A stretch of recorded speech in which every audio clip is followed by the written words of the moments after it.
Hello, everyone. I know it's been a while. Fishing for Noobs, Matt Gibson here. Uh, Man, we are in just the full fall season here in central Indiana. As a matter of fact, we're losing leaves. It's fall's going quick, or it feels like it's going quick, anyways. We're here. We're joined with Mike Trigg from Schmack Bait and Tackle up in Macy, Indiana, right off of Lake Nyona up there. Mike was on a show with us earlier this year. Just going to do kind of an update, see what's been going on up there, see what trends are going on in his store, and seeing what baits are hot, and kind of what he's been up to since then. So we'll be right back with Mike.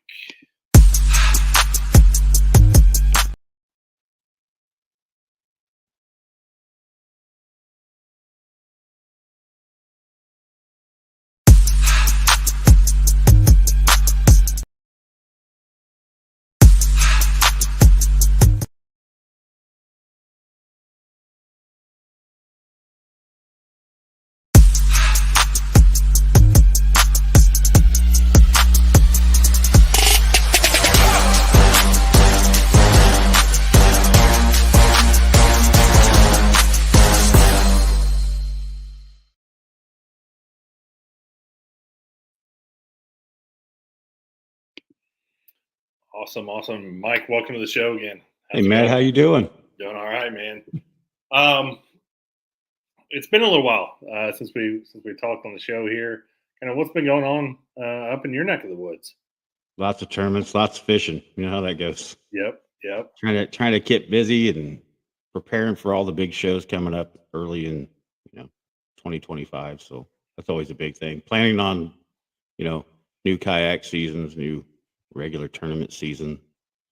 Dealing with college stuff, high school stuff, a little bit of everything. Yeah. I was going to say, when I was up there a few weeks ago, you had about a stack of papers that you're going through about things like grubby, some of that other stuff that you're working on, and sponsorship deals and schedules and all of the fun stuff. Looks like you were kind of in full, I'll call it full 2025 mode. Yeah, we start pretty early. We try to get everything accomplished as soon as we can, but you know how that is. It's always a battle when you put everything together. Yeah, for sure. So, well, kind of like I said in the intro there, we're in full fall here. We're in the 70s during the day, 30s, 40s at night. Water temperature's been running in our area at least about 56, 55, 56 degrees. Bite's been a little rough around here lately, so that's been interesting. But a lot of good fishing still out there to have. I mean, still a lot of time to put some bait in the water and see what's out there. Yeah, for sure. What's been biting up there on Iona? Crappie kind of full swing right now, or the crappie are definitely starting to hit. A lot of perch this year. Perch have been crazy this year on all of our lakes in our area anyway. But bass fishing's still good. Like Nyon and South Mud have really been producing some decent fish this year, but Manitou has been one of those. Ooh, man! After that second week of May, it's been struggle bus. Yeah, it's man. That's for the listeners that don't know, it was 5 lakes at once. They impounded it. Gosh, a long time ago in the one big lake. So you can see the 5 distinct lakes on a map. I guess technically it's not a natural lake, but it kind of is a natural lake up there. It's got a lot of vegetation in it, a lot of docks. Got a lot of boats on it at times. So that can be interesting as well. Yeah. It's one of those lakes that, man, I hate to get, kind of up on my high horse a little bit here, but honestly, if it was left alone for years and years, I think that probably would have had the state record bass in my opinion. It's got such fertile water. Yeah, without question. I can remember fishing it when I was a kid and catching a 5-pounder out there. It wasn't anything, that was something normal. Yeah. And then they had the problem with the invasive weed that was out there and did some dredging and did a lot of spraying, trying to get rid of that. Mm-hmm. So it's been, 5-6 years having it come back, and it's starting to get those grasses back. A lot of pads, a lot of grass is back. And we've started to see really nice fish produced out of there. I mean, there's been some 20, 22-pound bags pulled out of there. I mean, there's been a lot of nice fish got out of there. Yeah. It's just this year. I don't know what it is. Like early in the spring, we were catching really good fish, and then we go into this whole situation where it's just been struggle. Been dead, huh? Yeah, what kind of stuff are you looking for in kind of those natural lakes this time of year? Are you still looking for kind of those weed edges, or are you looking at more humps? Are you looking kind of at all of it and kind Uh, of We're trying kind to of figure it out from there? we're kind of fishing those mid depths, finding a lot right off the edges of them drop offs into that deeper water. Yeah, Fish are starting to move out into those, early spring, late fall areas, off the points, stuff like yeah, that. There's been a lot of that this year. yeah, yeah. Not quite their wintering holes, but man, they're thinking about heading that way. Yeah, it's definitely starting to see them pull back away from those banks into deeper Yeah, water. I mean, I think we've been fishing the average 10, 12 foot of water, finding fish. Anything. I mean, you'll still find a few shallow, but those bigger fish and those schools of fish are coming in your deeper, little bit deeper water. yeah, yeah. That's a good point too. This time of year, kind of where we're at, man, it seems like you can struggle for hours and hours and just cast and cast and cast, and then all of a sudden, man, the fireworks happen, and once you're on them, and they're in pretty specific spots for most part. Yeah, I mean, it's definitely, you're going to be searching to find fish. For us guys that don't have, you know, live scope on our boats like me, Yeah, like we're really out there searching for fish and looking for that habitat, that grass, that structure under the water, those drop offs, stuff like that, where we're finding fish stacked. It's trying to know the water that you're fishing. That's been a big thing for us this year anyway. yep, yep. I know I was up your way, like I said a few weeks ago, and I know for me, I was kind of throwing a little bit of everything. It was after my shoulder surgery, first time out in the kayak and actually moving around a little bit. Everything I caught was mostly on a red eye shad, so a lipless crankbait. So is that a pretty popular thing up your way, or what You'll are kind of the top baits that are selling right now? you'll see some guys throwing those baits right now. Crankbait was a big thing this year. We used a lot. I used a lot of crankbaits this year. I don't know what the difference was. It just seemed to be a different bite with a crankbait. Jig fishing has been huge this year. Like that's a lot of it's been slow, just methodical fishing, finding that stuff. But Crush City came out with this Mayor. I don't know if you've seen them or used them yet. It's a little paddle tail, Okay, and I'll tell you that thing. That's been my number one go to all year. really? It's just something about working it slow. It's got a really good movement. It's got some scent to it, but it's a fantastic bait. That and the what do they call it? It's a bug that they have out. Oh, anyway, it's a bug they have Yeah, out yeah. now. I know which one you're talking about. It has the bigger flappers on it. Yep, And the that's been another one that's been, when you're getting around the edges of those pads and that deep grass, Texas rigging it, Carolina rigging it, and just working it off the bottom has been just phenomenal this year. At yeah. least for me, anyway. Are you throwing that? Are you throwing that paddle tail? You throwing that on a chatterbait, just a round ball head, kind of everything, or Kind of, it's been a little bit of everything, but that it really works well on the back of a chatterbait. It works. I like it better on the back of a chatterbait than most baits. It's got a okay. small profile, especially when they're chasing those smaller fish. It Mhm. just seems to be something that works really well. And I found it's very versatile in being able to put it on about anything. So Right. Yeah, yeah. It's amazing how much sometimes if we just slow down and make fishing simple again, like throwing a boot tail like that on some sort of hook. I mean, sometimes that's just what you need, and crawling a chatterbait through grass. That's it's 101 style stuff, but sometimes we need to get out of our own way and just remember the simplicity of fishing. right, and it's you got to remember to have fun. That's been the big thing. Like we get out there and we get like super competitive, and we're out there trying to find fish. Yeah, We're throwing everything we got, and sometimes it's just the basic things that seem to work. yeah. Yep. So how's the store been going? I know I was up there, like I said, and it looks like you guys were busy and getting new stuff in. I saw, which is always a good thing when you go into a tackle store. some empty pegs. They had sold out of stuff. So Yeah, like I said, Crush City's been the super big one this year for us. Like we have sold a ton of that stuff, but we also brought in like TMO, which is tungsten. Tanner and them do a fantastic job with that stuff. Super affordable, not super expensive.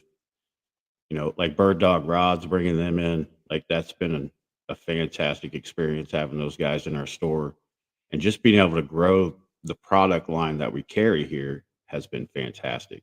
But we try to listen to everybody and try to get what people are looking for inside the shop, and that's been the secret to our success. I mean, we're out fishing every day. We fish a lot of lakes.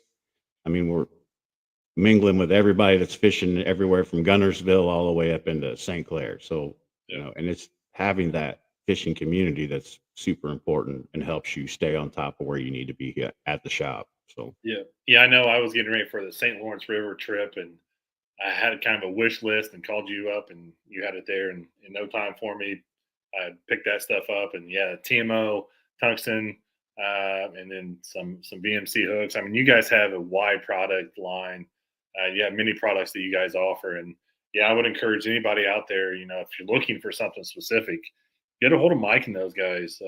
They got a lot of contacts. They have a lot of different distributors they can work with, and try to get that stuff in. And uh, how's the online been for you guys? I know you started that a little bit in the spring.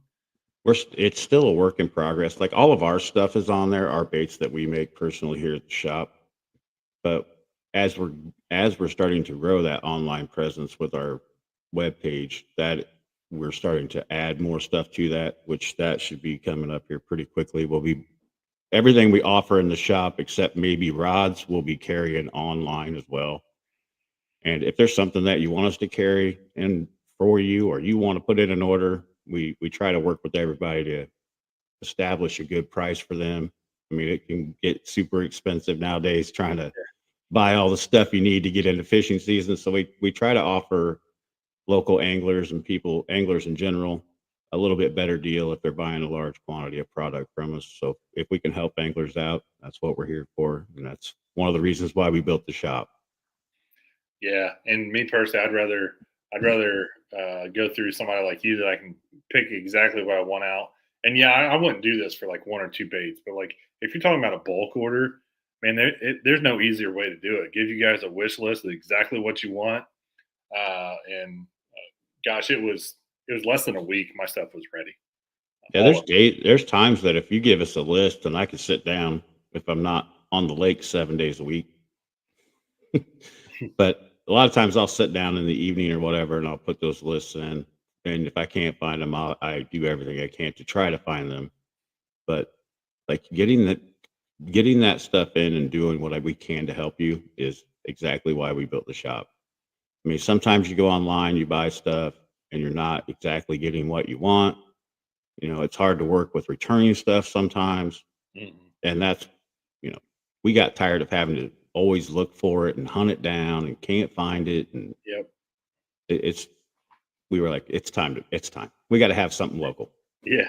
Yeah. I remember for that St. Lawrence, I was looking trip. I was looking for some specific things, and instead of settling with something that's in stock somewhere else, I was able to specify exactly what I needed from you guys. You guys nailed it. Got everything exactly quantities that I needed, sizes, and everything. And it was super easy. And I need to remember to do that for every large trip I'm going on. Just get a wish list together of what I don't have, get it over to you guys, and get it on order. Like we sponsor that Purdue college team, and a lot of those guys, when they're going to a different state to fish different water, they're looking for something in particular. And a lot of times they'll get a hold of us, and we're able to get that to them in just a few days, and they're ready to go fish. And that can be important sometimes. Yep. What's the if guys want to put in a bulk order with you? What's the best way to get a hold of you? Well, one, you can call us, and that's probably the easiest way. And of course, you asked me that as we changed our telephone number. I know. I was going to say the number, and then I was like, I remember Mike saying that you guys Yeah, I were going think to it. change it. Let me grab something real quick. I don't want to get this wrong because you know it's a new number. Yeah, yeah, it could turn out bad for you.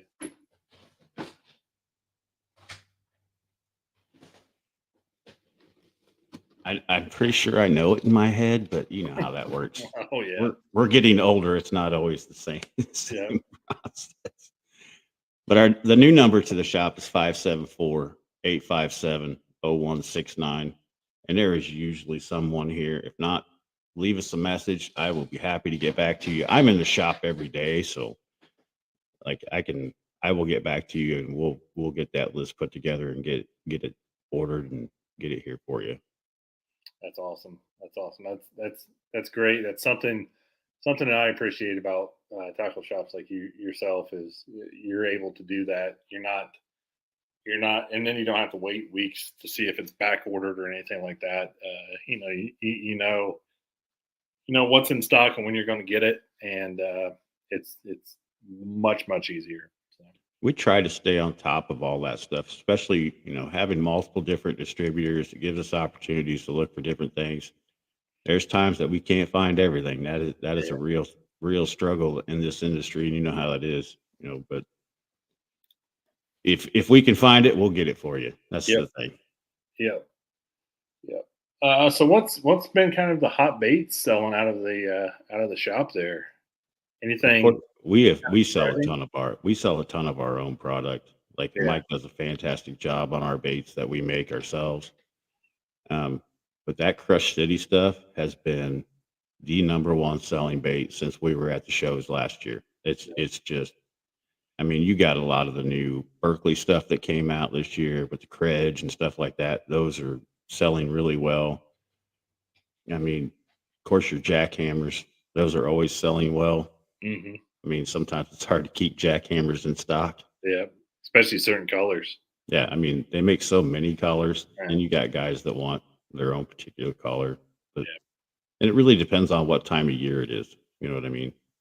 Like BMC has the new red line hooks. I think you started using some of those this year. yeah. Absolutely a phenomenal hook. That I am a believer in that hook for sure. That hook is so sharp. It's such good quality, and for a hook of that quality, it's not bad priced. No, I have switched all my hooks to red line hooks, and it's I don't know. It's a fantastic hook. Seems like the hookup ratio on fish is way better. Yeah, Like, and I've switched back and forth all year trying to see if that's what I wanted to do, and it seems to be a way better hook. yep, I agree. It's got a good point on it. You can tell that it's a quality hook right out of the bag. And yeah, I mean they've got everything from drop shot hooks to flipping hooks to I mean they've got it all in that You line. name it, they got it. Yeah, man, they are some awesome hooks for sure. Yeah, definitely been a game changer for me this year. I know every tournament that I've won this year, that's the hook that's been used. I Yep. mean, it just seems to stay attached a little bit better. Selling many jerk baits right now. It sounds like it's prime jerk bait season up there. You've been selling many of those We yet? have not been selling a bunch of jerk baits, at least in our area. Yeah, We're still we still got guys buying jigs and stuff like that, but and the plastic, of course, is always selling well. right. Not a lot of jerk baits right now, which is shocking to me because I've used it multiple times. On every time I'm out, there's one Yeah, tied on. I can promise you that. yeah, yeah, for sure. So you mentioned earlier that you guys are kind of prepping for show season. How many shows you guys doing this year? We're only doing 4 this year. We're doing 4 indie shows, or 4 Indiana shows, I should say. We'll be in Danville. I know we'll be in Indianapolis. Lawrenceburg is the other one down around that Cincinnati, Kentucky Yep. area. And he added a new one this year that we'll be at. Can't quite remember where that one's at, but Well, yeah, there were two of them. What was it? Corden was one, and I think that's the one that I'm then there missing. was one up by Chicago that he was talking Tinley Park, I think, that he was Yeah, talking about doing. I don't have that one on my schedule. Yeah, So because that indie show takes up a lot of our time. We take the entire shop to Indy, so that's a big deal for us. that's a We grinder of a show, man. That's oof, 2 weeks is a lot of time it is. spending at a show. It is. But for us little mom and pop tackle shops, those shows make all the difference in the world, and we appreciate everybody that shows up and buys stuff from those shows because it helps us continue to grow and do what we do. Yeah, it's always great at those shows too, seeing somebody that you recognize. That hey, I saw you last year at this show. You bought this from me. That's really what I enjoy about those shows, man. I've been fortunate enough to do them for a number of years now, and building those relationships, remembering those people from certain places. It's a lot of fun. And I look at the selling shows a little bit differently than a lot of shops probably do. Like I walk around and try to find those guys that are making their own stuff, what new products that they personally have that are coming to the market Yeah, and people are using. And I try to bring a lot of that stuff to our shop. I like that custom stuff that's being made. Like we have a friend of ours, Bo, that makes baits, like his swim baits and glide baits, stuff like that. A lot of that stuff we try to bring to our shop if we can. yep, yeah, yeah. Bo has that full line of plastics. He's got some unique plastics in there, and then yeah, those his glide baits. If somebody's looking to get into glide bait fishing at all, it's a really quality blank that he uses, and he's a really talented painter as well. I love my bluegill. I'll tell you that Yeah, thing in the water, it looks straight up like a regular bluegill. it does. It does. It does for sure. Yeah. Yeah. I mean, it's those shows are just they are a lot of fun. They're a lot of work, but man, they are a lot of fun. So when you're gearing up for things like that, you said you bring the whole shop. So do you like try to order things for the shop to take with you, or do you have some orders coming in for the first show, some for the second show, or So kind of how? we always got those orders coming in for each individual show we're going to, but early in January we go to this big event in Nashville, and usually we are looking for the newest, hottest product that's hit the market. We try to make sure we have those at every show. It was a little tough last year getting some of the credges in because it was like super hot, but Yeah, we try to find a lot of those things to take to the show that people are looking for, especially to start that new fishing season. So we try to keep all that stuff in check and make sure we have enough of it ordered for all of those shows. So yeah, that's definitely something we're working on for this year. We started purchasing some of that stuff really early because some of it's super hot. yeah, Like Lou's come out with a new reel this year. I'm finally going to be starting to get some of those in, I hope. So, but I won't be releasing any of them probably until the show. So we'll see. yeah, I might tie one on myself and yeah. use it. But Yeah, yeah. You have to have some benefit there of being there 7 days a week. Are you guys are 7 days a week, aren't you? 7 days a week. Yeah. Our hours change a little bit in the winter time just Right. because until ice gets on, it's just a different environment, especially when you own a mom and pop shop. But we have a we have a bell out in front of our building. So if you need something and it's not open, usually you can just ring it. And I only live a couple houses away, so I'm usually right here to get you what you need anyway. So Right. or I'm here. So that's just how it works. Oh yeah. Yeah. Yeah. But that's the benefits of owning a mom and pop shop. You know what I mean? We have a lot of local fishermen that fish off our bridge here at Niona. You know that. You've been up here several times. And some of those guys will be out there, 10, 11, 12 o'clock at night, and they run out of bait. And they're like, there's nowhere to get it. So they'll call me or they'll come down and ring the bell. And of course, I'll slide my shoes on and come down and open the door and get them what they need. But it's all part of it, and we enjoy it. That's one of the reasons why we do what we do. Yeah. Yeah. No, it's great. It's great what you guys are doing there, and the support that you have for just not even just the fishing community, but you guys are outreaching to your local community there.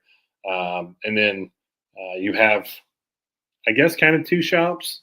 I mean, you have the bait shop, and then kind of talk about that other shop you guys have there. The other side is something my wife has put together. It was originally the bait shop when we started, just a small car garage, basically, that we transformed into the bait shop.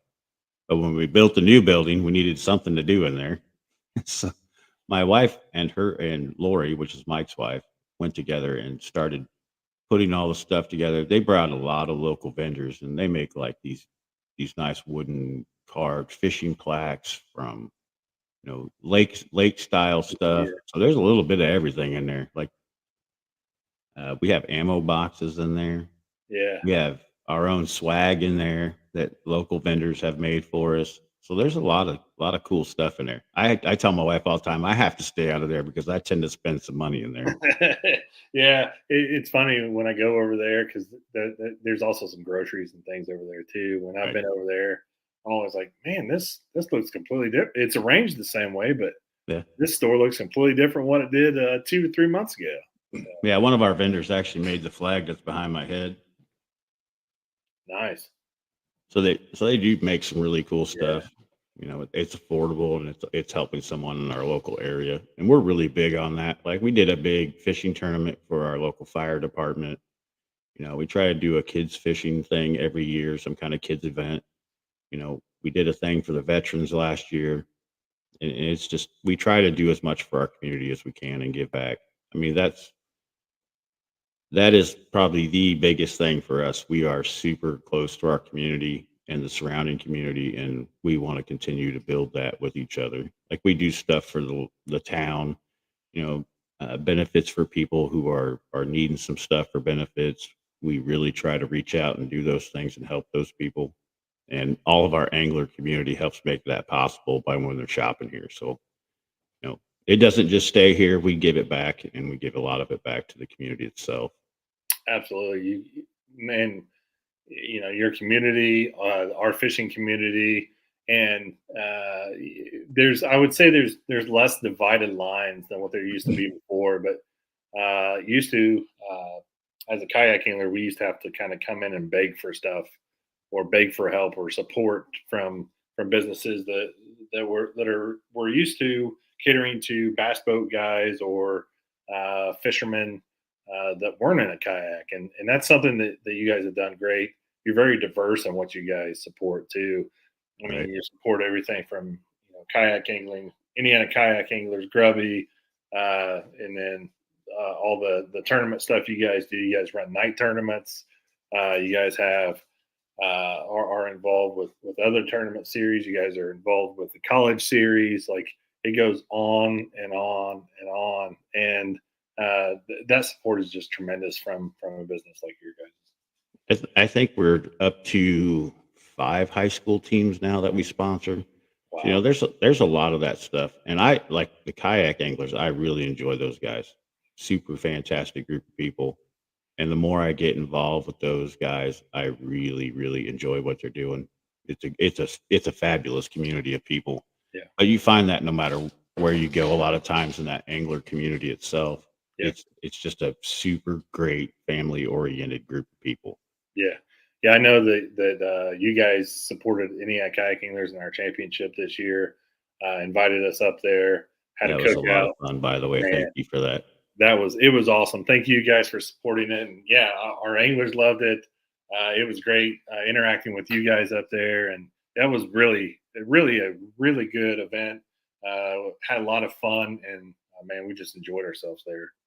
It it was definitely a family effort. We had my wife, my kids were involved, Mike and Yeah, his wife were involved. So and I think we all enjoy that, like getting to meet new people, yeah, talking to you about one of our local kayak guys that has gone on to do some really big things growing up here. That was yeah, interesting to get to know that how many people actually know who he is. yeah, yeah. Mike Elsey, right there from Yep. right there. I guess technically Macy, right? Macy, Yeah. Indiana. Yeah. Yep. Yeah, his brother stops in the shop about once a day. So I always get to hear what's going on with Mike at that Yeah, time. yeah. You guys are definitely the kind of the local stopping grounds too.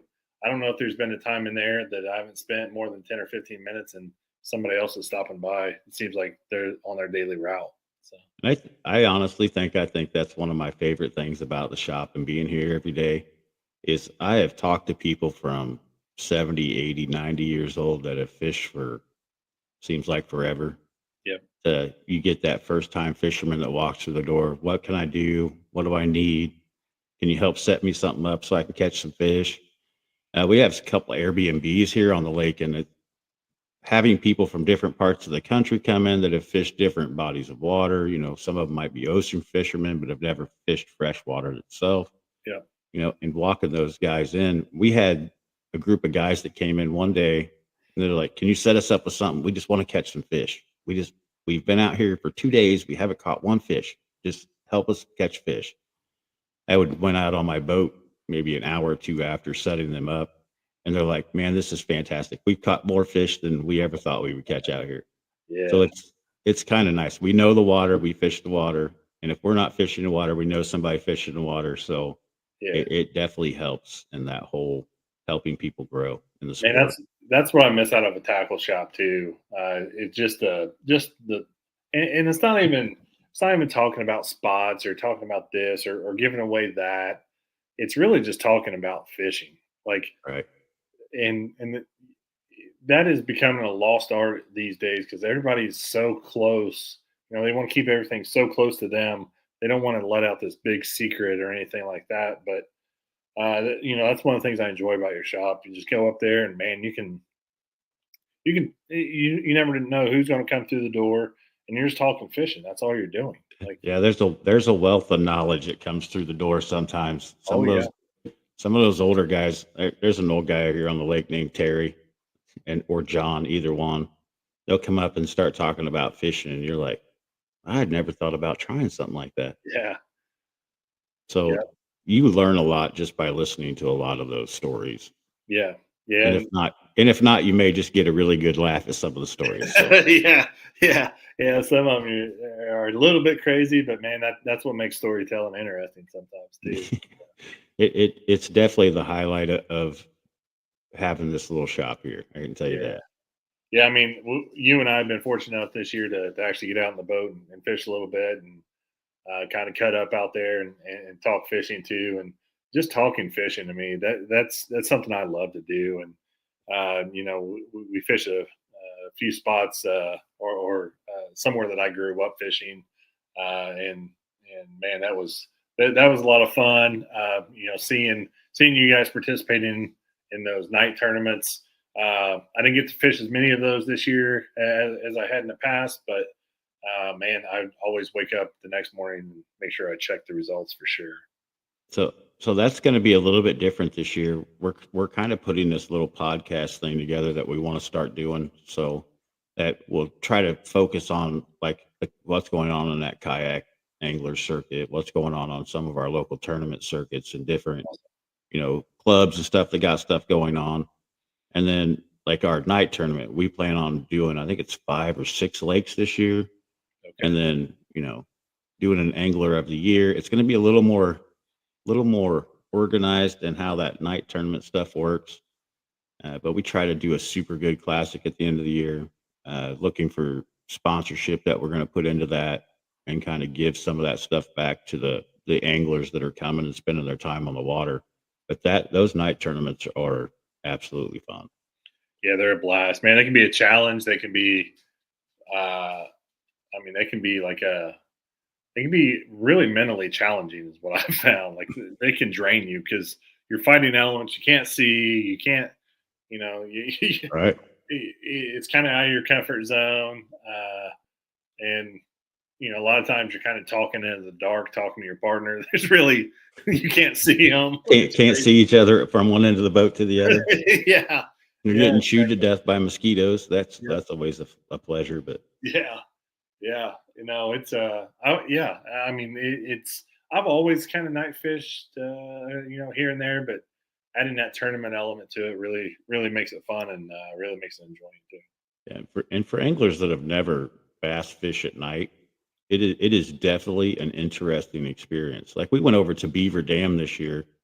It's a super small lake. It's probably a little bit smaller than Nino Lake, not much, but wow, like almost a 20-pound bag out of a little tiny lake, and like Yeah, everybody was catching like 12, 13, 14, 15 pounds, yeah, and it was super fun, just so yeah, much fun. And it seems yeah, like those bigger fish just seem to come out at night. yeah, yeah. It can be. It's definitely different, and I tell you what, your senses really hone in on feeling what you're doing. You really can't see much what's going on. So And It's I really found all it. about feeling. I have found that night fishing helped me a lot. Like Kokomo Reservoir is a struggle. I mean, that's a tough lake. It's tough body water. You helped me a little bit there, and I ended up winning a few of those tournaments. But some of that stuff from those night tournaments play off into some of that darker water that you're having to feel those baits run across the water. You're having to feel the structure under the water. Like all of that stuff helps play in when you fish at night. You learn a lot of that stuff from that night fishing stuff. Yeah, there's definitely a lot of feel to it. Like Yeah, you you got definitely learn to feel the bait. yeah, yeah, and feel what it's hitting, and feel where you're hung up, and where not to throw, and yeah, it's a real challenge, but man, it is a lot of fun. Yeah, and it's amazing how much of that transfers back and forth, and you learn different stuff. Like I did some bow fishing this year with a friend of mine, and I'll tell you, the experience for me was going out to like we went to Lake Tippecanoe, which is up northern part of Indiana, and just being able to watch the fish in the water and how those fish interact in the water, where they're hiding in the water, the way they move in the water, just different things that help you as an angler when you're out there fishing in those tournaments. It helps you know what to look for. Yeah, yeah, there's a lot to be learned out there, and yeah, like you said, there's some big fish that can be caught, especially those super hot times of the year when you have every pleasure boater in the state that wants to be on Lake Manitou. That definitely slows down at night, so you Yeah. can actually get out there and fish a little bit too. Yeah. I don't feel like I'm going to drown from the wake boat. That's for Yeah, sure. yeah, I feel more sorry for you guys out there when those wake boats are running around than I do for myself, but because yeah, it's rough for us in these 21, 22 foot boats, and you guys are out there in a kayak getting thrown around. yeah. It can be rough. Yeah, it can be rough for sure, and that's one thing that I really enjoy doing. Last few years, I've been super fortunate to be able to fish with you, a buddy of ours, Aaron Brewers, fished with uh, a few other guys as well in a boat. So I've been able to go back to boat fishing, stay kayak fishing, and kind of bounce back and forth. And it's been a lot of fun for sure. And there are some things that translate from one to the other. And it's been a really good year as far as being able to be diverse and having the opportunity to fish out of multiple vessels.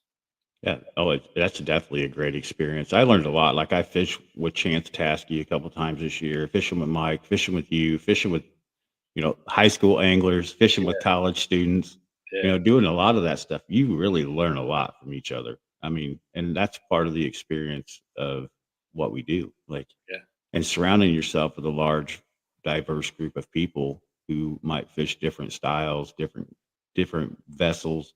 yeah, It's impressive the stuff you learn. yeah. It's a lot of fun. I no longer own a boat. Haven't owned a boat for a long time, but having the opportunity to be in the back of the boat with some of you guys has been awesome, and just the knowledge sharing that you can spend. I've been fortunate enough this year too to actually be out with a few fly fishermen as well, and just getting different perspectives on how they're looking at the water versus how I'm looking at the water. Or like for instance, Kokomo Reservoir that you mentioned earlier. That's a body of water that I fish very often, grew up on. Uh, so seeing your view and the way that you set the boat up versus how I grew up setting the boat, and neither is right or neither is wrong. It's just different. Right. And at first, that's a really tough body of water to fish. But if I remember right, our first tournament, uh, we kind of got up on a spot there and caught three real quick and got back in and ended up winning that thing. So Yeah, first time together. I was like, oh man, it was a struggle for me. Like everybody's like, this is a super hard body of water. And Mike was like, I don't know why that's tough down there. Yeah, I'm like, and I like that challenge. I like that challenge of a new body of water. yeah, Like I fish Lake Max, I go up to Webster, I'm fishing Culver, which is super clean water, Lake Tippecanoe, which is super mhm, clean water, and then going to Kokomo Reservoir, which is super dark water, yeah, fishing some river stuff, you know, yeah, just finding those different aspects of fishing helps you become a better angler at the end of the day. And I really enjoy that challenge. At least me personally, I enjoy those challenges. No, it's I couldn't agree more. It's a lot of fun. I love river fishing, love skinny water fishing. But here in the state, we're blessed and we're cursed. We have some of the worst fishing, but man, we do have some diverse fisheries. So I Yeah, mean, that is a true story. from where you're at, kind of all the way up north, it's very clear water, very natural water. You get down kind of where I'm at here in the central part of the state. Geist is fairly muddy, I would say. It's got it'll get clear every once in a while. But man, it gets beat up, and then you get down south, and it's like super shallow impoundments, and so you can almost draw a line and draw it in thirds. The state of Indiana, and so we're lucky there. Wish we had some better support from DNR and other things and stocking programs, but that's for another day. Right. And like we have a couple new DNR officers in our area, and they're a younger group of guys, and you hear a lot of that stuff. So hopefully we'll get some of that change that comes along the way. Like they really enjoy the water. They like hanging out with us anglers every once in a while. They give us, Yep. a little nudging, Yeah. but they're super great guys, and we enjoy having them. Those guys stop in the shop, and we'll have those conversations, and I think they appreciate having those conversations as well and hearing that stuff. So Yeah, it's tough. It's and uh, you know, there's a lot of old time tournament anglers. Bill McDonald's one of them that I used to hear in seminars say all the time. Here in Indiana, we all fish for the same 5 bass, and we rotate who catches them. That is the best way I can describe Indiana fishing to anybody. oh, absolutely. It's definitely a little bit different than fishing in different states. Like Yeah, I fished in Kentucky, I fished in Tennessee, I fished in Florida. I lived in Florida for a while, so I got to do a lot of fishing there. Alabama, I've got to fish there. I fished clear up into Canada. I've been into Minnesota. So I've been in a lot of different bodies of water, but Indiana is definitely an interesting place to fish. yeah, for sure. If you're looking for somewhere that not catching fish or not getting bites isn't going to bother you, like Indiana will get you mentally. If you can catch fish here in Indiana, you can go anywhere else. And I think you're kind of seeing that when you look at like Jacob Wheeler, for example. Jacob Wheeler is an Indiana guy. Like he grew up in Indiana, and I think that's part of why he may be as successful as he is because he's had to fish so much diverse water. Mm-hmm. Yeah, tough water too. Like it's a lot of the tournaments back when he was running around were on Morse and Geist, and both of those places, man, they've got, even though it's ridiculous ramp fees in the summertime. There's a lot of times you can't even find a spot to put your trailer if you wanted to get on the water. Right. I fished Morse a couple times this year, and that was a learning experience for me. Yeah, it's definitely humbling for sure Yeah. at that Yeah. place. So I've been fortunate enough to have a few good tournaments there, but then there's also times I've had a few blanks. So like it's tough. it was kind of like fishing. We fished those high school championships, and a lot of times they're on Patoka Lake. And like Patoka Lake in the southern part of the state is Yep. definitely a different body of water. Like you'll be in like super clean water, and then you'll be in like super dark water, and then you get back into some of those channels, and you're fishing stumps and grass, and like Yep. it's definitely diverse down there. And this will be this April will be the third year we've been there, and it's been fantastic because we've learned a ton on that lake. Mhm. So I enjoy that stuff, I guess. Yeah, that's a really good lake to kind of get out and learn on, because there's so much different things you can do there. Oh, there's rocks, there's stumps, there's you name it, it's in there. Yep. Yep. Absolutely. So. Just don't be banging up the bottom of your boat too much in the stumps because there's a lot of those. That's one good thing about us kayak anglers. We can be pretty rough on stuff, and a little bit of heat and a little Yeah, bit of I'm persuasion. Kind of jealous because you guys can get into some of the little tiny teeny spots that we can't get into. Yeah, I mean, we were just we got into a couple, and when I had my aluminum boat, we got into some spots that you were like, I didn't even know this was here. yeah, yeah. We actually kind of talked about some of those hidey holes a few days ago about going up and fishing some of the head of Manitou there and getting up in there. So Well, that's a good place if you can get up in there. yeah, yeah, for sure. It's definitely an advantage that we have. You know, I enjoy that for sure. But yeah, it's that time of year where, I mean, what time is it? It's 5 o'clock or almost 6, and man, it is pitch dark. Yeah. It's tough. Like, By the time you're getting home from work or whatever you're doing, it's like, man, by the time I get to the lake, it's gonna be dark. yeah, it's gonna be over. It's gonna be done. So yeah, we're winding down on the fishing season here in Indiana, but there's still plenty going on, and Absolutely. Looks like we're gonna have a few nice days this week, and yeah, so I still plan on getting a couple days in anyway. Even though I'm kind of geared into another season, I'm still working on fishing a little bit. yeah, yeah, yeah. See, I gave that hunting stuff up years ago because I was like, man, I still want to You know, fishing. Like, I probably won't do as much hunting this year because I got a lot of other stuff going on. Like yeah, we've been talking about adding on sections to the building and expanding the shop itself, and kind of tossing up those ideas and what we want to do there. Looking at new product, and you look at iCast and you look at all the new stuff that's coming out this year, and you try to stay on top of all that stuff. So I've been more focused on that than hunting this year. So my wife's probably appreciative of that, but yeah, yeah. It got to the point where I just had to focus. I was like, man, I'm trying to do this, trying to go. Back then, I was duck hunting and loved duck hunting, but then I was like, man, I'm out on the water. I really want to be fishing. So, and man, I, don't let it fool you either. I mean, all the way up till it freezes, you can catch them. You can catch oh them yeah, good. without question. We got guys that show up every day. It could be super windy, it could be super cold, it could be raining. You'd be shocked how many fish get caught. Yeah, But I'll tell you, there's been something in the water lately here, especially around here. The perch fishing has been just amazing. I mean, 13, 14, 15, 16-inch perch been caught out of these 3 lakes in this local area right here, just around the shop. which I don't recall. I mean, I recall there being perch, smaller perch, not a ton of them, but man, that's good to hear. That Yeah, you guys Manitow's really produced some really nice ones. South Mud Lake's been fantastic with perch. Nyland has been producing nice ones. So, but it's just wild to see. Like, we're out there struggling to bass fish, and these guys are out there catching perch that are bigger than some of our bass. yeah, yeah, that's awesome.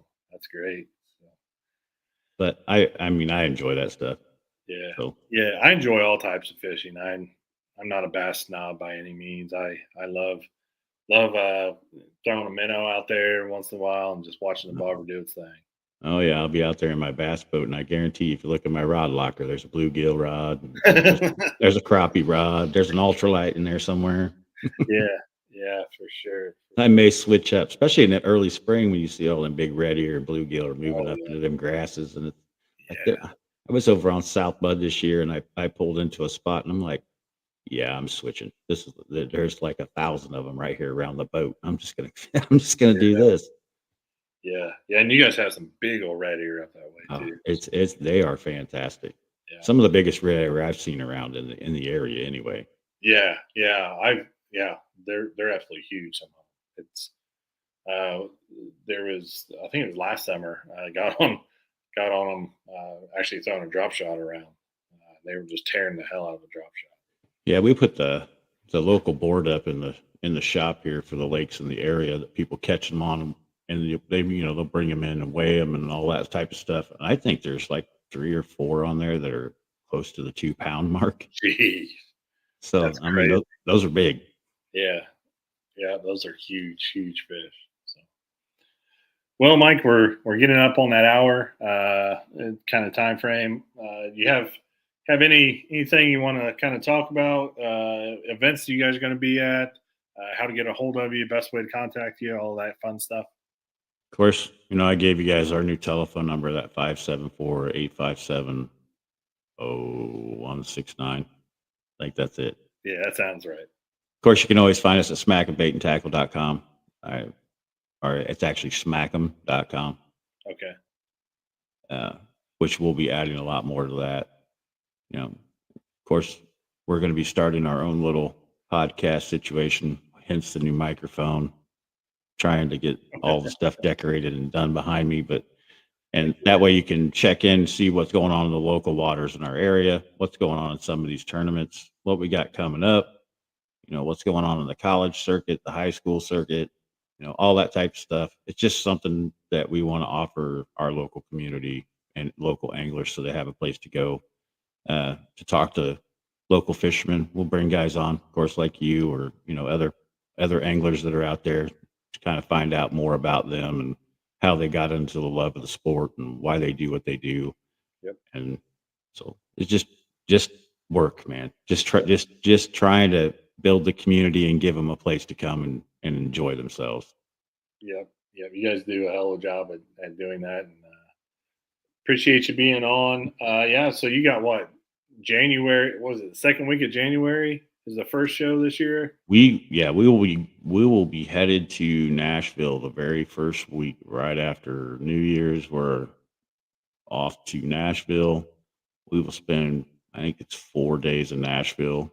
And then as soon as we get back, we're already gearing up, loading up, moving things into a trailer and hitting the road. And it's on the road until, probably the first part of March. And then we're back in the shop, putting stuff back together and bringing all the new product to the local area. So I forget. I think it doesn't it go Lawrenceburg. Yep. Then Lawrenceburg, I think it's Danville, I think is next. And then Indianapolis, and then Corden's the last one. Right. So I know you guys always have great deals going on at those. You got some stuff that you got marked down. Also, one of the things I love seeing is you guys selling the combos and rods, and seeing those little flags on folks' poles say "Schmack 'em," carrying those around. We try to bring a little bit of everything for everybody, including our bluegill, crappie fishermen. Like we carry the whole line of bonehead, for our crappie guys. So we try to bring it all with us. That way there's something there for everybody. Everybody from the young child that's just getting into fishing, or the older guy that's been doing it for a very long time. It's just we enjoy all of those customers, and it's the stories and that type of stuff that just keep us digging at it. Yep. So check them out. Check them out online. Give them a call if you have a bulk order or there's just something you can't find from your local folks. Mike and them will look it up, see if they can track down a source for you. Mike, thanks again for being on the show. We'll have you on again, maybe during show season. Absolutely. I totally appreciate being on, Matt, the opportunity that Paddle and Fin and everybody gives us to get on here and kind of have these conversations. And man, we really appreciate it. And we're gonna get to some of these shows, and maybe we'll get to do one of these from there. Yeah. I can. I'll bring some stuff. Definitely the Indianapolis show. I'm thinking about doing one there, or a couple there, and then we'll kind of see what else we can get to. Not sure this year, kind of what my schedule is for shows. I'm sure I'll see you somewhere down the line though. Oh yeah, look forward to it, Matt. Yep, always. Thanks, Mike. Appreciate it.